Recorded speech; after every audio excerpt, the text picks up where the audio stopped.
pour les entreprises du CAC 40 ou SBF 120.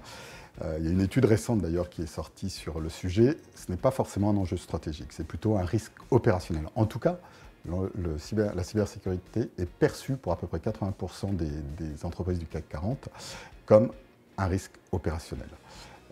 Ils maîtrisent les sujets, ils ont des équipes pour cela.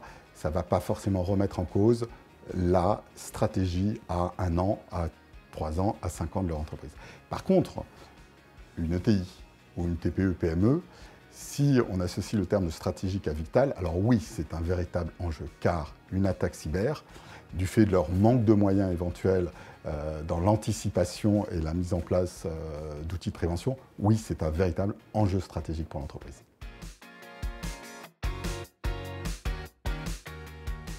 Dans un premier temps, je pense que le plus simple, c'est d'être accompagné par un professionnel de la cybersécurité, un prestataire de service, qui est de préférence, qui a certains agréments.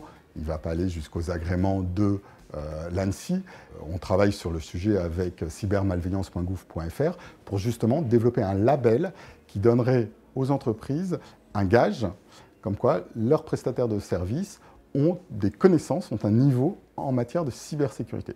Donc, être accompagné, je dirais, en termes techniques informatiques et être accompagné, bien évidemment, en termes d'assurance. Et pour cela, c'est de se rapprocher de son intermédiaire d'assurance, intermédiaire spécialisé en risque d'entreprise, qui pourra expliquer la meilleure des façons pour s'assurer contre ces risques.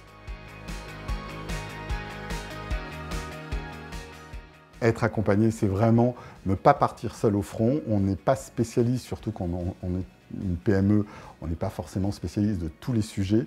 Donc là, clairement, trouver les bons interlocuteurs. Et ce n'est pas parce qu'on travaille depuis des années avec un prestataire de services informatiques que l'on a connu sur les bancs de l'école ou à proximité dans une association. Il faut trouver le bon. Et ce n'est pas aussi simple que ça en matière de cybersécurité. Donc vraiment, trouver la bonne personne qui accompagnera l'entreprise dans la mise en place des plans de continuité d'activité, notamment qui inclut un volet cyber.